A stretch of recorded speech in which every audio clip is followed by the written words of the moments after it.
ब्रह्मा जी बोले, हे नारद, कामदेव शिव को मोहित करने का प्रयत्न किया। वहां जाकर कामदेव अपनी माया फैलाने लगा। अति सुंदर वन उपवन लगा। बसंत की बहार खिल पड़ी। कोयलें मधुर शब्द करने लगी।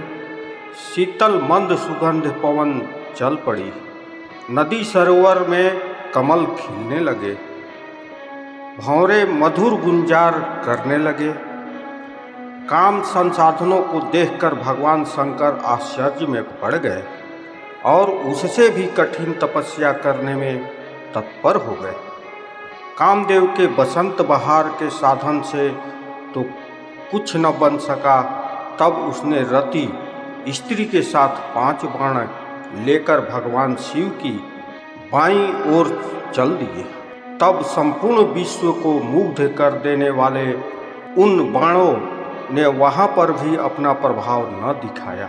उसके बाद हाव भाव से मिले हुए श्रृंगार रस ने भी शिव शरीर पर आक्रमण कर दिया, किंतु वे सब के सब शिव हृदय तक पहुंचने के लिए कहीं से भी मार्ग नहीं पा सके।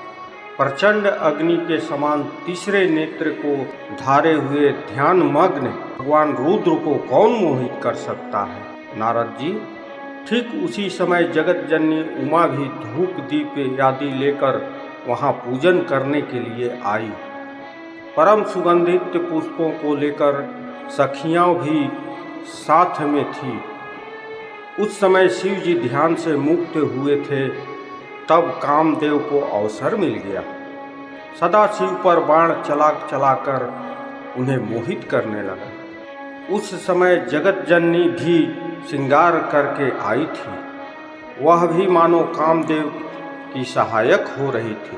तब कामदेव ने धनुष पर पुष्प बाण संसाधन करके महादेव पर छोड़ दिया।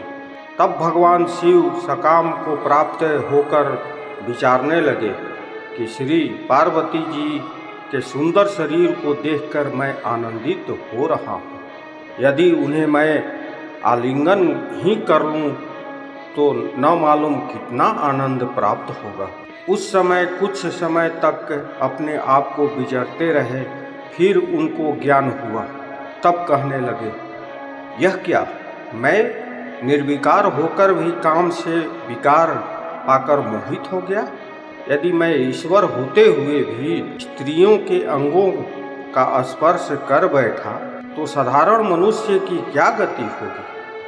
तब करते करते यह नया विघ्न आकर खड़ा हो गया। कामदेव महाकुकर्मी निकला, जिसने मेरे मन में भी विकार पैदा कर दिया।